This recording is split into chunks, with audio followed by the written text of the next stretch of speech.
ഞാൻ ഇപ്പോൾ നിൽക്കുന്നത് തിരുവനന്തപുരം മെഡിക്കൽ കോളേജിലാണ്. ഇവിടെ എത്തിയിരിക്കുന്നത് ഇവിടുത്തെ ഫിസിയോതെറാപ്പി ഇൻചാർജായ ഡോക്ടർ ബിനു ജെയിംസിനെ പരിചയപ്പെടാനാണ്.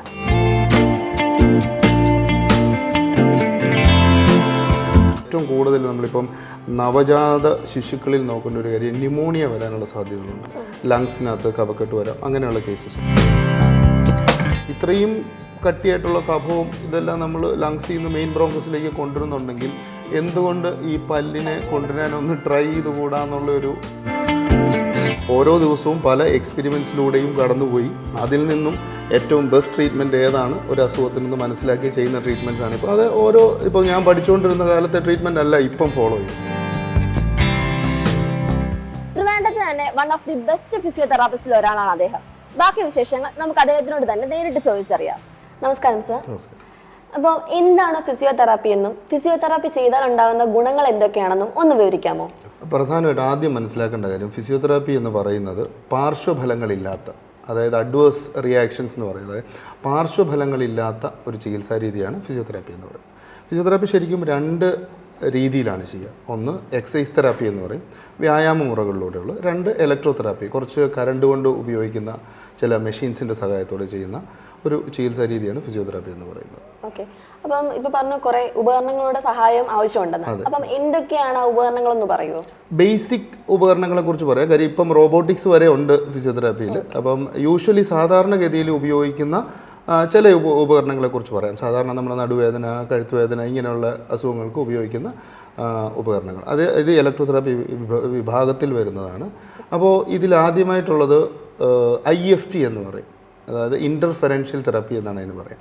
അത് രണ്ട് മീഡിയം ഫ്രീക്വൻസി കറണ്ട് പാസ് ചെയ്തിട്ട് ഒരു ലോ ഫ്രീക്വൻസി കറണ്ട് ബോഡിയിലേക്ക് കൊടുത്തിട്ട്, കാര്യം ലോ ഫ്രീക്വൻസി കറണ്ട് നമുക്ക് ബോഡിയിലേക്ക് നേരിട്ട് കൊടുക്കാൻ പറ്റില്ല, കാര്യം സ്കിൻ ഇറിറ്റേഷൻസ് ഉണ്ടാവും. അപ്പോൾ അതുകൊണ്ട് രണ്ട് മീഡിയം ഫ്രീക്വൻസി കറണ്ട് യൂസ് ചെയ്തിട്ട് കാലിലേക്കുള്ള തരിപ്പ്, കട്ടുകഴപ്പ്, അതുപോലെ കയ്യിലേക്കുള്ള ബുദ്ധിമുട്ട്, ഇതിനൊക്കെയാണ് ഈ IFT എന്ന് പറയുന്ന മെഷീൻ ഉപയോഗിക്കുക.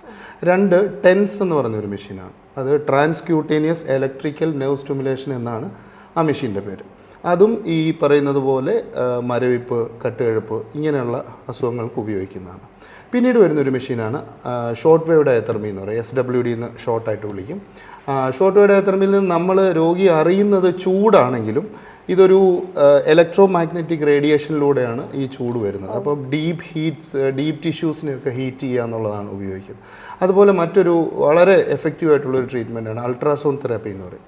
നമ്മൾ ഈ ടെന്നീസ് എൽബോ, അതുപോലെ ഈ ഒരു പെർട്ടിക്കുലർ പോയിന്റിലുണ്ടാകുന്ന പെയിൻ, ഇങ്ങനെയുള്ള പെയിനുകൾക്കൊക്കെ ഉപയോഗിക്കുന്ന ആണ് അൾട്രാസൗണ്ട് എന്ന് പറയുന്നത്. അങ്ങനെ ഒരുപാട് മെഷീൻസ് ഫിസിയോതെറാപ്പിയിൽ ഉണ്ടെന്നുള്ളതാണ്. ഈ ജന്മന വൈകല്യങ്ങൾ ഉള്ളവർക്കാണോ അതോ ഈ ആക്സിഡന്റ് പറ്റി അംഗവൈകല്യങ്ങൾ പറ്റുന്നവർക്കാണോ ഫിസിയോതെറാപ്പി കൂടുതലായി ഉപയോഗിക്കുന്നത്?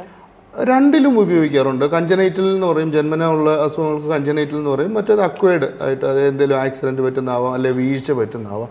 അപ്പോൾ ഏത് രീതിയിലുള്ള അസുഖത്തിനാണെങ്കിലും ഫിസിയോതെറാപ്പി ഫലപ്രദമായ ചികിത്സ നൽകാറുണ്ട്. ഈ ചിലർക്ക് കൈയൊക്കെ ഒടിഞ്ഞ് എല്ലൊക്കെ പൊടിഞ്ഞു പോകാറുണ്ട്, അങ്ങനെയുള്ളവർക്ക് ഫിസിയോതെറാപ്പി ഉപയോഗിക്കാൻ പറ്റുമോ? അതായത് ഇപ്പോൾ അങ്ങനെയുള്ള കേസസ് മിക്കവാറും ഒരു ഓർത്തോപെഡിക് സർജനെ കണ്ട് ഒരു സർജറിക്ക് ശേഷമായിരിക്കും ഫിസിയോതെറാപ്പിയിലേക്ക് റെഫർ ചെയ്യുന്നത്.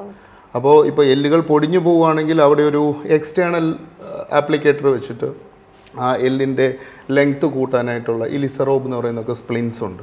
അപ്പോൾ അതിട്ടിട്ട് 1 മില്ലിമീറ്റർ വെച്ച് ഡെയിലി ടൈറ്റ് ചെയ്ത് അതിനെ നോർമൽ ലെങ്ത്തിലേക്ക് കൊണ്ടുവരികയും ആ സമയത്ത് പ്രധാനമായിട്ടും ചെയ്യുന്ന കാര്യം എന്ന് പറഞ്ഞാൽ, ഇപ്പോൾ ഫോർ എക്സാമ്പിൾ നമ്മുടെ എൽബോയ്ക്കാണ് ഇഞ്ചുറി വന്നിരിക്കുന്നത്, ഇവിടെയാണ് ഈ ഇമ്മൊബിലൈസ് ചെയ്ത് എക്സ്റ്റേണൽ ആപ്ലിക്കേറ്ററൊക്കെ വെച്ചിരിക്കുന്നതെന്നുണ്ടെങ്കിൽ റിസ്റ്റിൻ്റെയും ഫിംഗേഴ്സിൻ്റെയും ഷോൾഡറിൻ്റെയും മൂവ്മെൻറ്റ് നമ്മൾ എൻഷുർ ചെയ്യണം.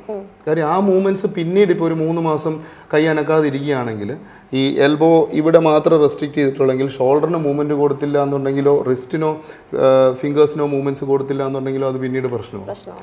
അപ്പോൾ അതെല്ലാം അഷ്വർ ചെയ്യാനായിട്ട് എക്സസൈസസ് ഫിസിയോതെറാപ്പി ഫസ്റ്റ് ഡേ മുതൽ തന്നെ നമ്മൾ സ്റ്റാർട്ട് ചെയ്യും. എത്ര സിറ്റിംഗ് എടുത്താലാണ് ഫിസിയോതെറാപ്പിയിലൂടെ ഒരു വ്യക്തിക്ക് ആശ്വാസം ലഭിക്കുന്നത്? സിറ്റിംഗ് നമുക്ക് നേരത്തെ പറയാൻ പറ്റില്ല, ഡിപ്പെൻസ്, ഓരോ അസുഖം അനുസരിച്ചാണ്. ഫോർ എക്സാമ്പിൾ ഇപ്പം നേരത്തെ നമ്മൾ പറഞ്ഞു അൾട്രാസൗണ്ട് കാര്യമായി ടെന്നീസ് എൽബോ എന്ന് പറഞ്ഞൊരു അസുഖമുണ്ട്. അപ്പോൾ ടെന്നീസ് എൽബോ എന്ന് പറയുമ്പോൾ നമ്മുടെ എൽബോയുടെ ഇവിടെ ആയിട്ട് വരുന്ന ഒരു പെയിനാണ് ടെന്നീസ് എൽബോ. ടെന്നീസ് എൽബോയ്ക്കൊക്കെ അതിൻ്റെ സിവിയാരിറ്റി അനുസരിച്ച്, അതായത് ഇപ്പോൾ ഒരാഴ്ചയായുള്ളൂ ടെന്നീസ് എൽബോ എന്നുണ്ടെങ്കിൽ ചിലപ്പോൾ ഒരു 5 to 7 days ഫിസിയോതെറാപ്പി എടുത്താൽ മതിയാവും. ചില ആൾക്കാർക്ക് 2 വർഷമായിട്ട് പെയിൻ ഉള്ളവരുണ്ടാവാം, 6 മാസമായിട്ട് പെയിനുള്ള. അപ്പോൾ ഡിപ്പെൻസ്, അതനുസരിച്ചാണ്. അപ്പോൾ ഈ ടെന്നീസ് എൽബോയുടെ ട്രീറ്റ്മെൻറ്റിനെ കുറിച്ചും കൂടെ ഞാൻ ഒരു എക്സാമ്പിൾ പറയാം. ഇപ്പോൾ ടെന്നീസ് എൽബോ പോലെ തന്നെയാണ് മറ്റ് പല, ഇപ്പോൾ ഒരു പർട്ടിക്കുലർ ഏരിയയിൽ പെയിൻ വരികയാണെങ്കിൽ ഇപ്പോൾ നേരത്തെ ട്രീറ്റ് ചെയ്യുന്നതിൽ നിന്നും ഒരുപാട് വ്യത്യാസം വന്നിട്ടുണ്ട്. ഇപ്പം എല്ലാ മെഡിക്കൽ സയൻസസിലെ എല്ലാ ശാഖകളും പോലെ തന്നെ ഫിസിയോതെറാപ്പിയിലും ട്രീറ്റ്മെൻറ്റ് വൈസ് ആണെങ്കിൽ ഒരുപാട് വ്യത്യാസങ്ങൾ വന്നിട്ടുണ്ട്. അത് എവിഡൻസ് ബേസ്ഡ് പ്രാക്ടീസ് എന്ന് പറയും. അതായത് നമ്മൾ ഓരോ ദിവസവും പല എക്സ്പെരിമെൻറ്റ്സിലൂടെയും കടന്നുപോയി അതിൽ നിന്നും ഏറ്റവും ബെസ്റ്റ് ട്രീറ്റ്മെൻറ്റ് ഏതാണ് ഒരു അസുഖത്തിൽ നിന്ന് മനസ്സിലാക്കി ചെയ്യുന്ന ട്രീറ്റ്മെൻറ്റ്സ് ആണ്. ഇപ്പോൾ അത് ഇപ്പോൾ ഞാൻ പഠിച്ചുകൊണ്ടിരുന്ന കാലത്തെ ട്രീറ്റ്മെൻറ്റ് അല്ല ഇപ്പം ഫോളോ ചെയ്യുന്നത്. അപ്പോൾ അതിന് ഡിഫറൻസ് വന്നുകൊണ്ടേയിരിക്കും. അതുപോലെ ഇപ്പോൾ നമ്മൾ ടെന്നീസ് എൽബോയിലേക്ക് വരികയാണെങ്കിൽ ഇവിടെ ഈ ഒരു പർട്ടിക്കുലർ പോയിന്റിലായിരിക്കും പെയിൻ വരുന്നത്. അപ്പോൾ ഫസ്റ്റ് തിങ് എന്ന് പറയുമ്പോൾ ആ പോയിന്റിനെ നമ്മളൊന്ന് റിലീസ് ചെയ്യുക എന്ന് പറയും. അതായത് ഏറ്റവും കൂടുതൽ നമ്മുടെ ബോഡിയിൽ അസുഖങ്ങൾ വരാനുള്ള മെയിൻ കാരണം, അതായത് ഈ മസ്കുലോസ്കെലിറ്റൽ, അതായത് ശാരീരികപരമായ ഘടനാപരമായ വേദനകൾക്ക് ഏറ്റവും ഇമ്പോർട്ടൻ്റ് കാര്യം ഫേഷ്യ എന്ന് പറഞ്ഞൊരു എലമെൻ്റാണ്. അപ്പോൾ ഫേഷ്യ എന്ന് പറഞ്ഞാൽ നമ്മുടെ സ്കിന്നിൻ്റെ അടിയിൽ ഓരോ മസിൽസിൽ ഈ ഓരോ മസിൽ ഫൈബേഴ്സിൽ അങ്ങനെ ടോ മുതൽ ഹെഡ് മുതൽ ടോ വരെയുള്ള സ്ഥലത്ത് എല്ലാ സ്ഥലത്തും ഫേഷ്യ ഇൻവോൾവ്മെൻ്റ് ഉണ്ട്. അപ്പോൾ ഈ ഫേഷ്യയുടെ ടൈറ്റ്നെസ് ആണ് ശരിക്കും പറഞ്ഞാൽ ആദ്യം ഒരു അസുഖം വരാനുള്ള ബേസിക് പാത്തോളജി എന്ന് പറയുന്നത്. അപ്പോൾ എല്ലാ അസുഖത്തിൻ്റെ അല്ല, ഞാൻ ഈ പറഞ്ഞ പോലെ മസ്കുലോസ്കെലിറ്റൽ അസുഖങ്ങളുടെ ഒരു മെയിൻ പാത്തോളജി എന്ന് പറയുന്നത് ഈ ഫേഷ്യൽ ടൈറ്റ്നെസ്സാണ്. അപ്പോൾ ഈ ഫേഷ്യയെ റിലീസ് ചെയ്യുക, അതുപോലെ നമ്മുടെ സ്പൈൻ്റെ അലൈൻമെൻറ്റ് ക്ലിയർ ചെയ്യുക, ഇതൊക്കെയാണ് ഇമ്പോർട്ടൻ്റ് ആയിട്ടുള്ള ട്രീറ്റ്മെൻറ്റ് ടെക്നിക്സ് എന്ന് പറയുന്നത്. അപ്പോൾ ഈ ടെന്നീസ് എൽബോയ്ക്കാണെങ്കിൽ തന്നെ ആദ്യം നമ്മൾ ഈ ഫേഷ്യ റിലീസ് ചെയ്യുക എന്നുള്ളതാണ് ചെയ്യുക. അപ്പോൾ അതിന് IASTM എന്ന് പറഞ്ഞ ചില മെഷീൻസിൻ്റെ യൂസേജ് ഉപയോഗിക്കാം. അതല്ലെങ്കിൽ കൈകൊണ്ട് തന്നെ നമ്മൾ കറക്റ്റ് ഒരു സെൻറ്റർ പോയിന്റ് പിടിച്ചിട്ട് അവിടെ നമ്മൾ ഫേഷ്യൽ റിലീസ് കൊടുക്കും. ഈ റിലീസ് കൊടുത്തതിന് ശേഷമാണ് അൾട്രാസൗണ്ട് പോലുള്ള ട്രീറ്റ്മെൻറ്റ്സും കൊടുക്കുക. അങ്ങനെയാണ് നമ്മളൊരു ട്രീറ്റ്മെൻറ്റ് പാറ്റേൺ ഡിസ്കസ് ചെയ്യുന്നത്. അപ്പോൾ ഇപ്പോൾ ഒരു സ്ട്രോക്ക് റീഹാബിലിറ്റേഷൻ, സ്ട്രോക്ക് വന്നൊരു പേഷ്യൻറ്റിനെ ഒരു 3 ആഴ്ച കൊണ്ട് ഈ അസുഖം മാറ്റാം അങ്ങനെയില്ല, പറ്റില്ല. അതുപോലെ പാർക്കിൻസോണിസം പോലുള്ള ഡിമെൻഷ്യ ഇങ്ങനെയുള്ള പേഷ്യൻസ് വന്നു കഴിയുമ്പോൾ അവർക്ക് ലൈഫ് ലോങ് ആണ് ട്രീറ്റ്മെൻറ്റ് വരിക. അപ്പോൾ അങ്ങനെ ഡിപ്പെൻസ്.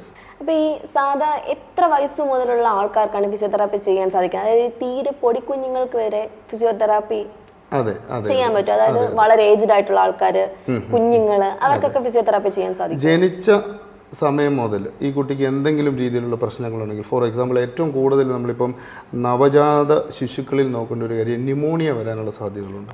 ലങ്സിനകത്ത് കഫക്കെട്ട് വരാം, അങ്ങനെയുള്ള കേസസ് വരും. അതുപോലെ സെറിബ്രൽ പാൾസിയൊക്കെ കുറച്ചുകൂടെ കഴിഞ്ഞിട്ടായിരിക്കും ഡയഗ്നോസ് ചെയ്യുക.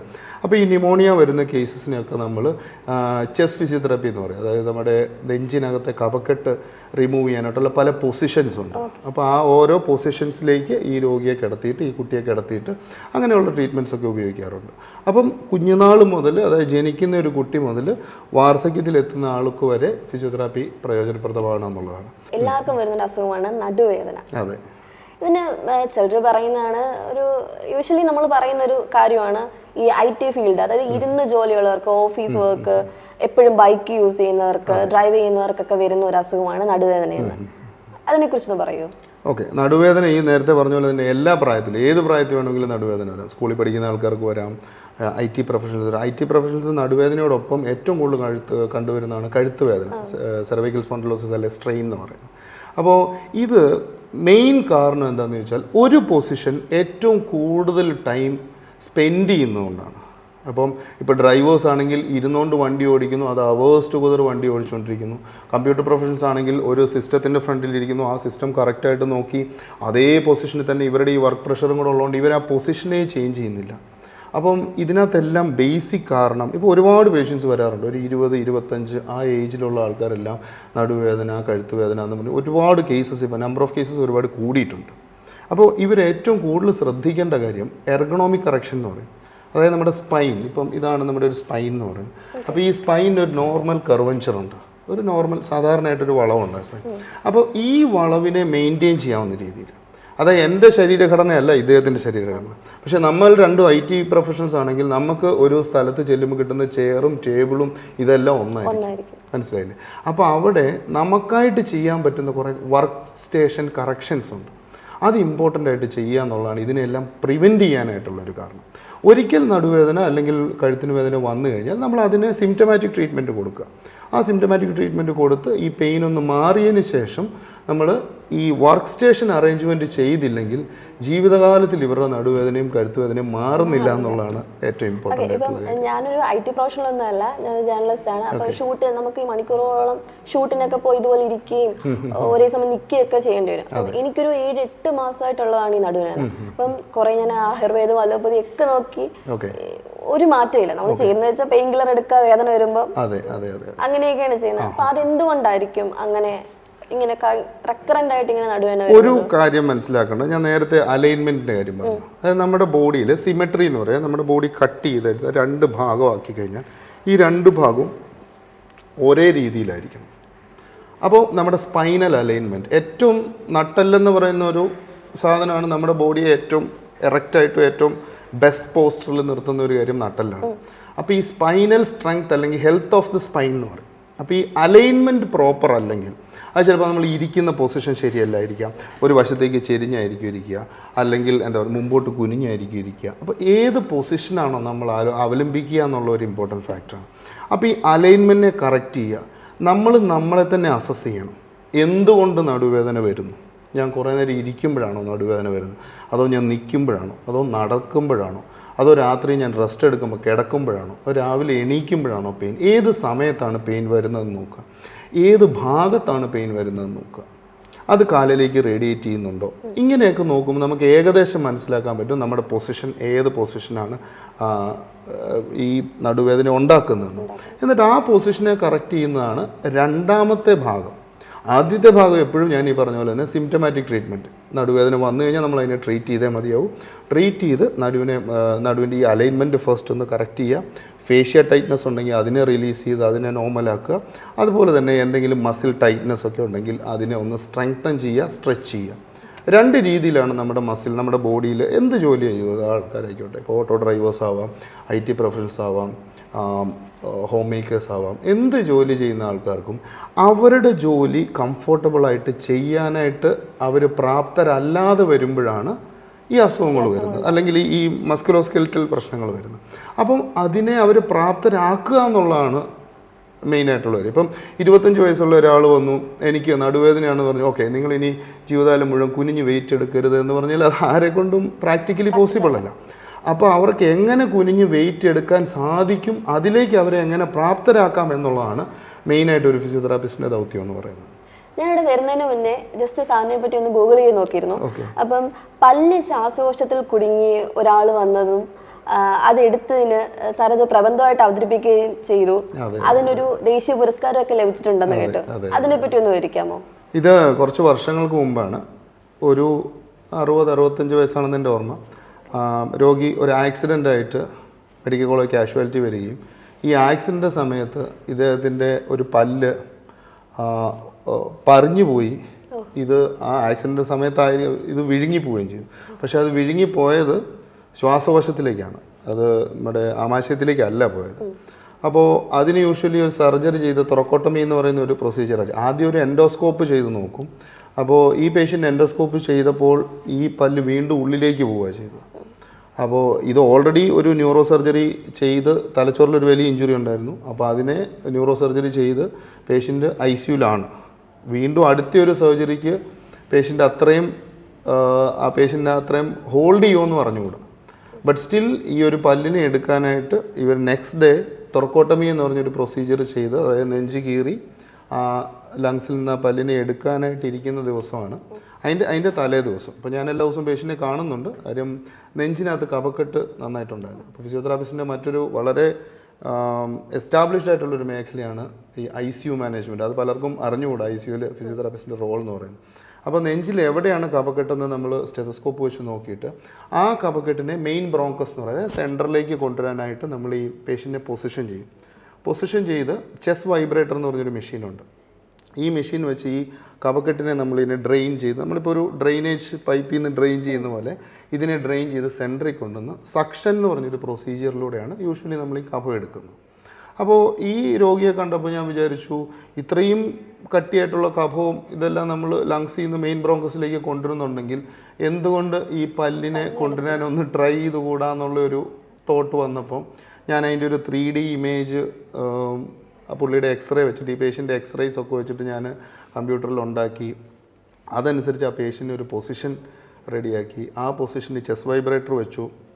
പക്ഷേ അതിനകത്ത് വളരെ ഗുണകരമായി വന്നത് ഈ പേഷ്യൻറ്റിന് ശ്വാസം വിടാനായിട്ട് ട്രക്കിയോസ്റ്റമി എന്ന് പറഞ്ഞൊരു പ്രൊസീജിയർ ഉണ്ട്. അതായത് നമ്മുടെ ഇവിടെ കട്ട് ചെയ്തിട്ട് ഇവിടെ ട്യൂബ് ഇടുന്നൊരു പ്രൊസീജിയർ. അപ്പോൾ ഈ ട്രക്കിയോസ്റ്റമി ഈ പേഷ്യൻ്റ് ഓൾറെഡി ചെയ്തിട്ടുണ്ടായിരുന്നു. കാര്യം ന്യൂറോ സർജറി ചെയ്ത് പേഷ്യൻ്റ് കുറച്ച് ദിവസം വെന്റിലേറ്ററിലായിരുന്നുകൊണ്ട് ഈ ട്രക്കിയോസ്റ്റമി ചെയ്തിട്ടുണ്ട്. അപ്പം ഞാൻ പേഷ്യൻറ്റിനെ എണീപ്പിച്ചിരുത്തി മുമ്പിലേക്ക് കുറച്ച് സ്ലാൻഡിങ്ങിൽ 2 പില്ലോസ് വെച്ചിട്ട് ആ പൊസിഷനിൽ വെച്ച് ചെസ്റ്റ് ഫിസിയോ കൊടുത്ത സമയത്ത് പേഷ്യൻറ്റിനെ കൊണ്ട് കഫ് ചെയ്യിപ്പിച്ചു, ചുമപ്പിച്ചു. ആ സമയത്താണ് ഇത് തെറിച്ച് പുറത്തേക്ക് വരുന്നത്. അപ്പോൾ ഞാനത് കുറേ സെർച്ച് ചെയ്തു. എൻ്റെ അറിവ് ശരിയാണെങ്കിൽ ലോകത്തിലെങ്ങും തന്നെ ഒരു പേപ്പർ ഞാനിത് കണ്ടിട്ടില്ല. അപ്പോൾ അതുകൊണ്ട് അതൊരു വീണ്ടും മൾട്ടിപ്പിൾ എന്തെങ്കിലും കേസസ് വരികയാണെങ്കിൽ, റീസെൻ്റായിട്ടൊരു കേസ് അതുപോലെ തന്നെ, അത് പല്ലല്ലായിരുന്നു, അത് വളരെ സ്റ്റിക്കി ആയിട്ടുള്ളൊരു സെക്രീഷനായിരുന്നു. അതായത് നമ്മുടെ ഈ കഫം തന്നെ ഒരു നല്ല കട്ടിയായിട്ടുള്ള ഒരു പദാർത്ഥമായിട്ട് മാറി. അതും ഇതുപോലെ ലങ്സിൽ സ്റ്റിക്ക് ചെയ്തിരുന്ന സമയത്ത് ഞാൻ ഈ സെയിം പ്രൊസീജിയർ നമുക്കതും റിമൂവ് ചെയ്യാൻ പറ്റി. അതെ അതെ അതെ. അതിപ്പോൾ എനിക്ക് തോന്നുന്നു ഒരു ഹാർഡ്ലി ഒരു 6 months ആയുള്ളൂ. അപ്പോൾ എനിക്ക് അങ്ങനെ ഒരു സീരീസ് ഓഫ് കേസസ് വരികയാണെങ്കിൽ എനിക്കൊരു കേസ് പ്രസൻറ്റേഷനായിട്ട് പോവുകയും അല്ലെങ്കിൽ അതൊരു ട്രീറ്റ്മെൻറ്റ് ടെക്നിക്കായിട്ട് ഇംപ്ലിമെൻറ്റ് ചെയ്യാൻ പറ്റും. സാർ ഫിസിയോതെറാപ്പിയെ പറ്റി ഒരു പുസ്തകം എഴുതിയിട്ടുണ്ടെന്ന് കേട്ടു, അതിനെപ്പറ്റി ഒന്ന് പറയുമോ? പുസ്തകം അത് വളരെ റീസെൻ്റായിട്ട് സംഭവിച്ചതാണ്. അപ്പം കേരള ഭാഷാ ഇൻസ്റ്റിറ്റ്യൂട്ടാണ് ഈ പുസ്തകം എഴുതി ഇറക്കിയിരിക്കുന്നത്. ആ പുസ്തകം ഇവിടെ ഉണ്ട്. ഇതാണ് പുസ്തകം. മാനസിക ശാരീരിക ആരോഗ്യം ഫിസിയോതെറാപ്പിയിലൂടെയാണ് പുസ്തകത്തിൻ്റെ ടൈറ്റിൽ. ഇത് പ്രസിദ്ധീകരിച്ചിരിക്കുന്ന കേരള ഭാഷാ ഇൻസ്റ്റിറ്റ്യൂട്ടാണ്. ഇതിൻ്റെ ഒരു ഹൈലൈറ്റ് എന്ന് പറയുന്നത് മലയാളത്തിൽ കേരള സർക്കാരിൻ്റെ ഫിസിയോതെറാപ്പിയെക്കുറിച്ചുള്ള ആദ്യത്തെ പുസ്തകമാണ്. അപ്പോൾ ഈ പുസ്തകത്തിൻ്റെ ചാപ്റ്റേഴ്സ് നോക്കുമ്പോൾ അറിയാൻ പറ്റും. അതായത് എല്ലാ വിഭാഗത്തും എങ്ങനെയൊക്കെയാണ് ഫിസിയോതെറാപ്പി, എന്നാണ് ഫിസിയോതെറാപ്പി സ്റ്റാർട്ട് ചെയ്തത്, അത് ഇപ്പോൾ ഫിസിയോതെറാപ്പിയുടെ അവസ്ഥ എന്താണ്, ഇനി എന്താണ് ഫ്യൂച്ചർ. ഞാൻ നേരത്തെ റോബോട്ടിക്സിനെ കുറിച്ച് പറഞ്ഞില്ല. അപ്പോൾ റോബോട്ടിക്സിനെ കുറിച്ച് പറഞ്ഞിട്ടുണ്ട്, ആർട്ടിഫിഷ്യൽ ഇൻ്റലിജൻസിനെ കുറിച്ച് പറഞ്ഞിട്ടുണ്ട്, കോവിഡിൽ ഫിസിയോതെറാപ്പി എങ്ങനെയാണ് റിലേറ്റഡ് ആവുന്നതെന്ന് പറഞ്ഞിട്ടുണ്ട്. അതുപോലെ തന്നെ ബ്രേക്കിയൽ പ്ലക്സസ് ഇഞ്ചുറി, അതായത് നമ്മുടെ ഈ കൈയിലേക്ക് വരുന്ന ഒരു ഞരമ്പിന് വരുന്ന ഒരു വലിച്ചിലുമുണ്ട്, ഒരു കൈ തളർന്നു പോകാനുള്ള സാധ്യതയുണ്ട്. അപ്പോൾ ഇങ്ങനെയുള്ള രോഗികൾക്ക് ഡാഫ്ര എന്ന് പറയുന്ന ഒരു ടെക്നിക്ക് ഉപയോഗിച്ചിട്ടാണ് വെങ്കീസ് പ്രൊസീജിയർ എന്ന് പറയുന്നൊരു സർജറി ചെയ്തതിന് ശേഷം ഈ ഡോണർ അസിസ്റ്റഡ്, അതായത് ഞാൻ പെട്ടെന്ന് പറയാം, അതായത് ഓപ്പോസിറ്റ് സൈഡിൽ നിന്നുള്ള ഒരു ഞരമ്പിനെ എടുത്ത് ഈ കൈയിലേക്ക് ട്രാൻസ്ഫർ ചെയ്യണം, ഒരു നെർവ് ട്രാൻസ്ഫറാണ്. അപ്പോൾ ഈ നെർവ് ട്രാൻസ്ഫർ കഴിഞ്ഞിട്ട് ഉള്ള റീഹാബിലിറ്റേഷൻ, അതായത് എങ്ങനെയാണ് ഈ രോഗിയെ നമ്മൾ തിരിച്ചു കൊണ്ടുവരും. അപ്പോൾ ഇങ്ങനെയുള്ള ഒരുപാട് രീതിയിലേക്ക് ഫിസിയോതെറാപ്പി വളർന്നിട്ടുണ്ട് നേരത്തേക്കാൾ. അപ്പോൾ ഇതിനെക്കുറിച്ചൊക്കെ ഉള്ളൊരു ഡീറ്റെയിൽഡ് ആയിട്ടൊരു ബ്രേക്കിൽ പ്ലക്സസിൻ്റെ ആ ഒരു ചാപ്റ്റർ ഇതിൽ ഇൻക്ലൂഡ് ചെയ്തിട്ടില്ല. പക്ഷേ എങ്കിലും സാധാരണ ഒരാൾക്ക് നടുവേദന വരുമ്പം എന്ത് ചെയ്യാം, എന്ത് ചെയ്യരുത്, കഴുത്തിനൊരു പെട്ടെന്നൊരു ടൈറ്റ്നസ് വന്നു കഴിഞ്ഞാൽ എന്ത് ചെയ്യാം, എന്ത് ചെയ്യരുത്, എന്തൊക്കെ എക്സസൈസ് ചെയ്യണം, അതുപോലെ നമ്മുടെ ബോഡി മെയിൻറ്റെയിൻ ചെയ്യാനായിട്ട് prevention is better than cure എന്നാണല്ലോ പറയുക. അപ്പോൾ അതുകൊണ്ട് എന്തെങ്കിലും അസുഖം വരാതിരിക്കാനായിട്ട് നമ്മൾ എങ്ങനെയാണ് ശരീരഘടന നിലനിർത്തേണ്ടത്, ഏതൊക്കെ രീതിയിലുള്ള എക്സസൈസുകളാണ് ഓരോ പ്രായക്കാരും ചെയ്യേണ്ടത്, എന്തൊക്കെ കാര്യങ്ങളാണ് ശ്രദ്ധിക്കേണ്ടത്, ഇതിനെക്കുറിച്ചൊക്കെ വളരെ വിശദമായിട്ട് എഴുതിയിരിക്കുന്ന ഒരു പുസ്തകമാണ് ഇത്. അതെ. സാർ, അപ്പോൾ ഈ എല്ലാവരും അസുഖം വന്നതിന് ശേഷം, അതായത് ഇപ്പം നടുവേദന ആയാലും കഴുത്തുവേദന ആയാലും ഒക്കെ അസുഖമൊക്കെ വന്ന് മാക്സിമം ഇതായതിനു ശേഷമാണ് എല്ലാവരും വന്ന് ഫിസിയോതെറാപ്പി അല്ലെങ്കിൽ ഡോക്ടറെ കൺസൾട്ട് ചെയ്യുന്നത്. അപ്പം നമ്മളൊരു 10-20 വയസ്സ് തൊട്ട് നമുക്ക് എന്തെങ്കിലും വീട്ടിൽ ചെയ്യാൻ പറ്റുന്ന ബേസിക് സ്ട്രെച്ചസ്, വ്യായാമങ്ങൾ, അങ്ങനെ എന്തെങ്കിലുമൊക്കെ ഉണ്ടോ? ഇതൊരു നല്ല ചോദ്യമാണ് കാർത്തിക ചോദിച്ചത്. ഇതിനകത്ത് എല്ലാവർക്കും അറിയാം നമ്മൾ പെയിൻ വരണോ അല്ലെങ്കിൽ പെയിനെ ഒന്ന് മാറ്റണോ അല്ലെങ്കിൽ ബോഡിയെ നമ്മൾ എപ്പോഴും ഹെൽത്തി ആയിട്ട് വെക്കണം. അപ്പോൾ ഏറ്റവും ബെസ്റ്റ് തിങ് എന്ന് പറഞ്ഞു കഴിഞ്ഞാൽ രാവിലെ ഒരു കൃത്യസമയത്ത് 20 മിനിറ്റ് കുറയാതെ ഉള്ള എക്സസൈസസ്, അങ്ങനെ ഹെവി വർക്കൗട്ട് എന്നുള്ളതല്ല, ബോഡി കംപ്ലീറ്റ് ആയിട്ട് മൂവ് ചെയ്യുന്ന രീതിയിലുള്ള സ്ട്രെച്ചിങ് ആൻഡ് സ്ട്രെങ്തനിങ് എക്സസൈസ് ചെയ്യുക എന്നുള്ളതാണ് ഏറ്റവും ഇമ്പോർട്ടൻ്റ് ആയിട്ടുള്ള കാര്യം. ഇത് പലർക്കും അറിയാം, പക്ഷെ ഇതാരും പ്രോപ്പർലി ഫോളോ ചെയ്യാറില്ല, ചെയ്യുന്നില്ല എന്നുള്ളൂ. അതിന് കാരണം സാർ, ഈ IT-കാർക്കൊക്കെ ആണെങ്കിൽ 8-9-10 മണിക്കൂറോളം വർക്കിംഗ് ഹവേഴ്സ്, ഒന്നെങ്കിൽ നൈറ്റ് ഷിഫ്റ്റ് ആയിരിക്കും അല്ലെങ്കിൽ മോർണിംഗ് ഷിഫ്റ്റ് ആയിരിക്കും, ഇവർക്കൊന്നും സമയം കിട്ടാറില്ല എന്നുള്ളതാണ് ഏറ്റവും പ്രധാനപ്പെട്ട കാര്യം. ഓക്കെ, ഈ നമ്മൾ ഭക്ഷണം കഴിക്കാൻ സമയം കണ്ടെത്താറുണ്ടല്ലോ. ഉണ്ട്, ഇപ്പൊ അതും വളരെ കുറവാണ്. പക്ഷെ എന്താണെന്നറിയോ, നമ്മുടെ ഭക്ഷണം കഴിക്കുന്ന പോലെ തന്നെ ഇമ്പോർട്ടൻ്റ് ആണ് ഈ എക്സസൈസ് ചെയ്യുക എന്നുള്ളത്. അപ്പോൾ അതുകൊണ്ട് എക്സസൈസിന് ടൈം കണ്ടെത്തുക എന്നുള്ളത് വളരെ അത്യാവശ്യപ്പെട്ട കാര്യമാണ്. കാര്യം നമ്മൾ ഒരു ദിവസം നമ്മൾ നോക്കണം 24 hours എടുക്കുകയാണെങ്കിൽ മാക്സിമം അല്ലെങ്കിൽ ഒരു മിനിമം അവേഴ്സ്, ഒരു ഡീസൻറ്റ് വർക്കിംഗ് അവേഴ്സ് എന്ന് പറയുന്നത് 8 hours ആണ്. അത് കഴിഞ്ഞ് 16 മണിക്കൂറുണ്ട്. അതിൽ 10 മണിക്കൂർ നിങ്ങൾ ഉറക്കവും ബാക്കി കാര്യങ്ങൾക്ക് പോയാലും പിന്നെ 6 മണിക്കൂറുണ്ട്.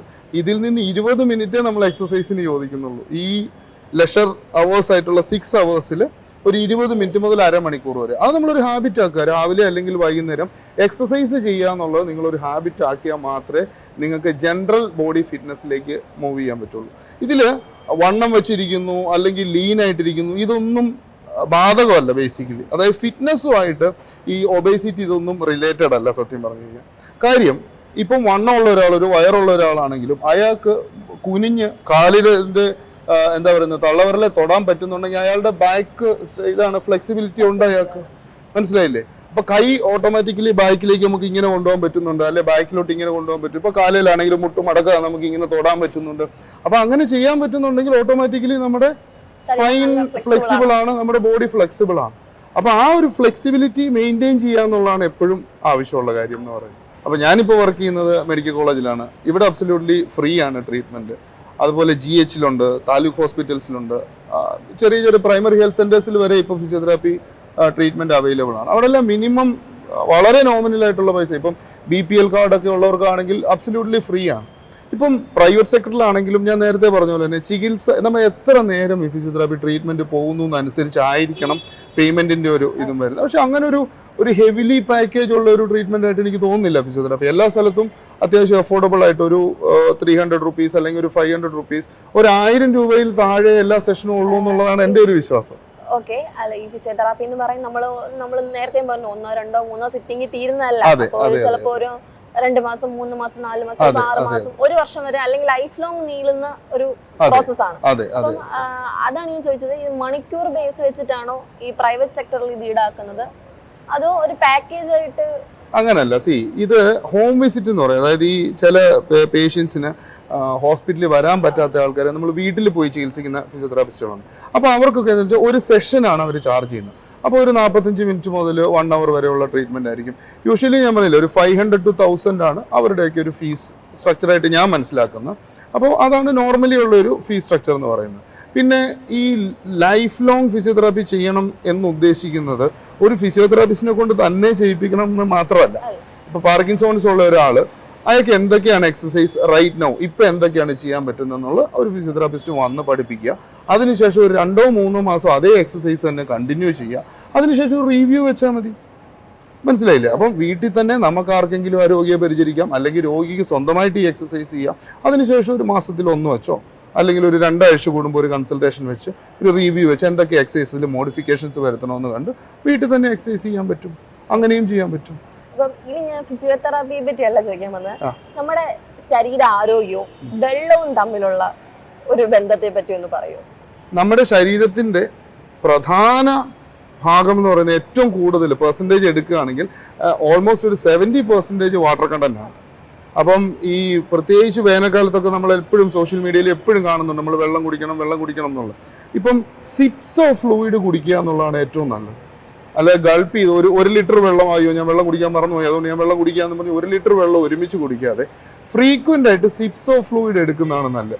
ഹൈഡ്രേറ്റ് ചെയ്യുക എന്നുള്ളത് സ്കിന്നിന് നല്ലതാണ്, ഹെൽത്തിന് നല്ലതാണ്, മസിൽസിന് നല്ല, ഓർഗൻസിന് നല്ലതാണ്, ഡൈജസ്റ്റീവ് സിസ്റ്റത്തിന് നല്ലതാണ്, ബോഡിയിലെ എല്ലാത്തിനും വെള്ളം ഒരു എന്താ പറയുന്നത് ഒരു ഇമ്പോർട്ടൻറ്റ് ഫാക്ടർ തന്നെയാണ്. അപ്പം വെള്ളം കുടിക്കുന്നതിൻ്റെ ഒരു കാര്യം ഇതാണ്. അതായത് ഉച്ചയ്ക്ക് മുമ്പ് സൂര്യൻ അസ്തമിക്കുന്നതിന് മുമ്പുള്ള സമയത്ത് നമ്മൾ കൂടുതൽ വെള്ളം കുടിക്കുകയും അതിനുശേഷം വെള്ളം കുടിയുടെ അളവ് കുറയ്ക്കുകയും ചെയ്യുന്നതാണ് വേറൊരു കാര്യം.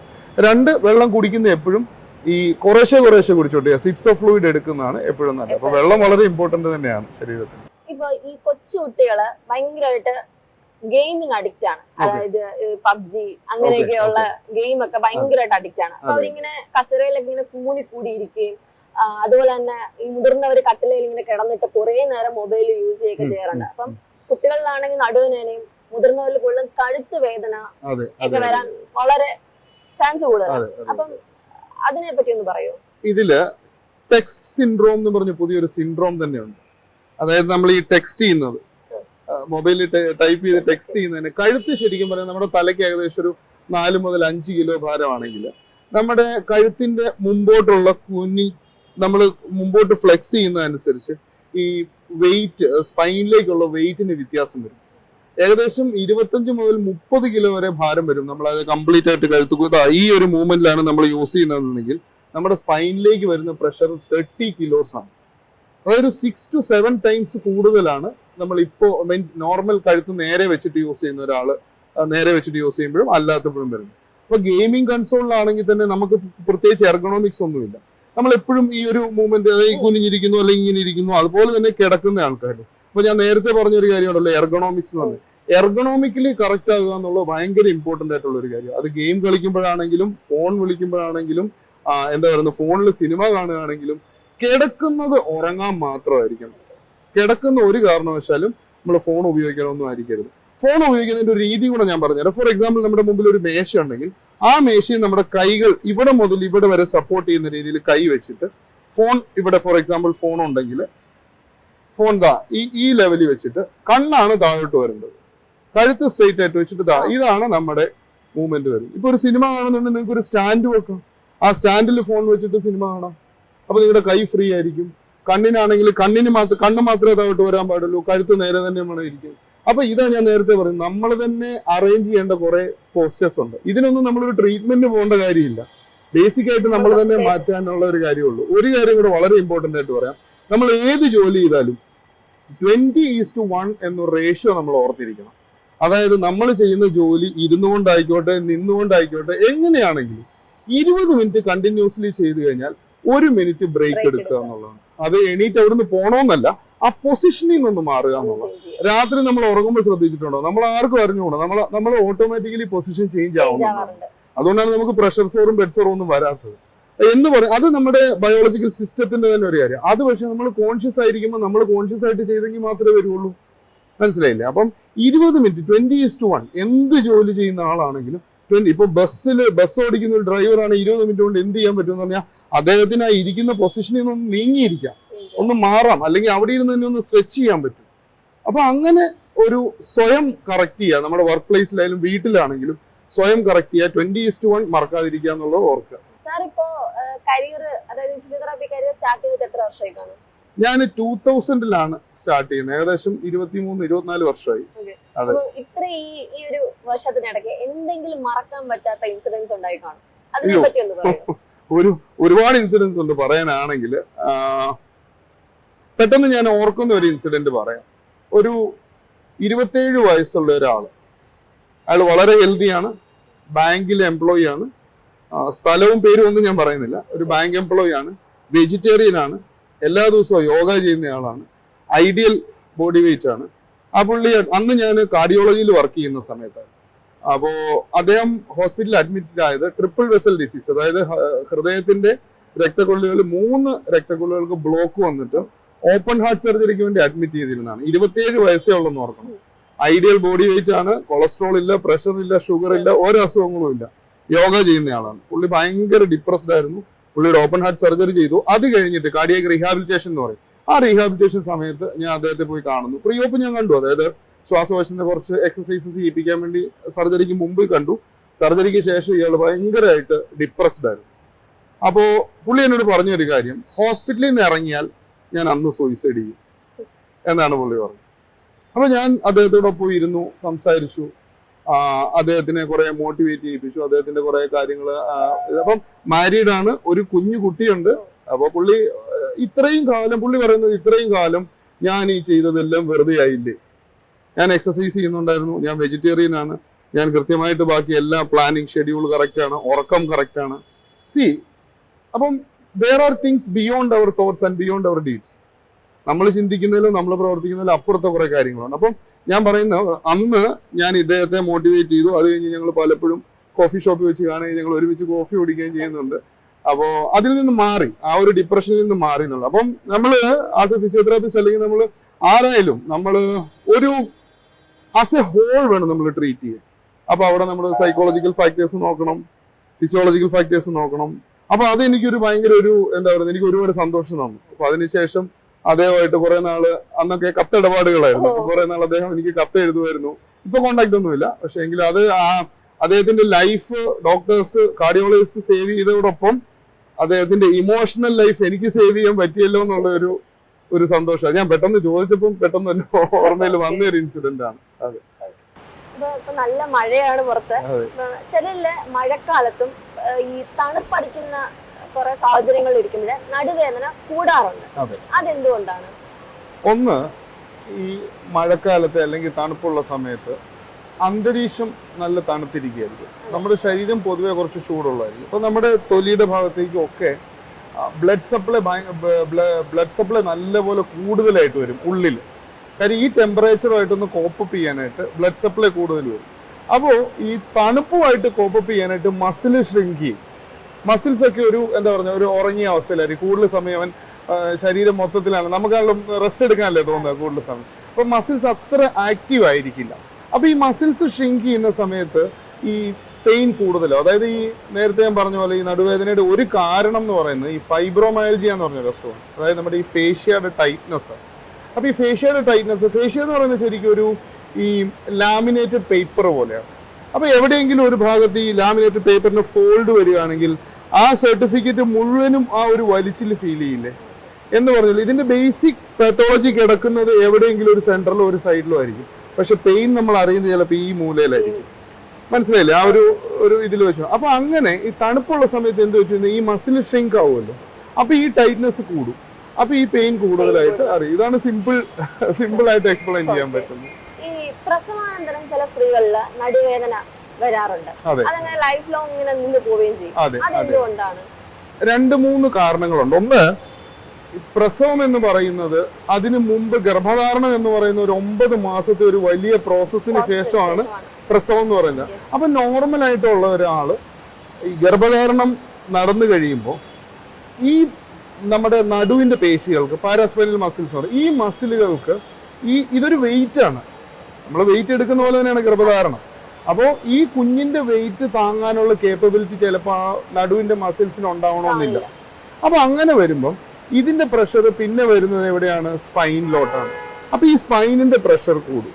അപ്പൊ ഇങ്ങനെ വരുമ്പോൾ ഇത് 9 മാസം ഇവരെങ്ങനെയെങ്കിലും കടിച്ച് അത്യാവശ്യം വേദനയായിട്ട് പോകും. ഇതിന് ശേഷം ഒരു വലിയ പ്രൊസീജിയർ ഉണ്ട്. ഒന്നെങ്കിൽ നോർമൽ ഡെലിവറി എന്ന് പറയുന്ന സാധനം, അല്ലെങ്കിൽ സിസേറിയൻ എന്ന് പറയുന്നത്. സിസേറിയൻ ആണെങ്കിൽ അതിന്റെ പോസ്റ്റ് ഓപ്പറേറ്റീവ് ആയിട്ട് നടുവേദന വരാം. അതല്ല നോർമൽ ഡെലിവറി ആണെങ്കിൽ ആ സമയത്ത് കൊടുക്കുന്ന പ്രഷർ. നോർമലി ഈ പ്രഗ്നൻസി അല്ലെങ്കിൽ ഡെലിവറിയുടെ സമയത്ത് ശരീരം ഇളവായിരിക്കുക എന്ന് പറയും. അതായത് ഹോർമോണൽ ചേഞ്ചസ് വന്നിട്ട് ബോഡി മൊത്തത്തിൽ ഫ്ലെക്സിബിലിറ്റി കൂടുതലായിരിക്കും. അപ്പൊ ഈ സമയത്ത് സ്ട്രെയിൻ കൂടുതൽ ഇടുമ്പോൾ ഇത് കൂടുതൽ എഫക്റ്റ് ചെയ്യുന്നത് ബോൺസിനെയാണ്. എല്ലുകളിലായിരിക്കും ഈ പ്രഷർ കൂടുതൽ പോകുന്നത്.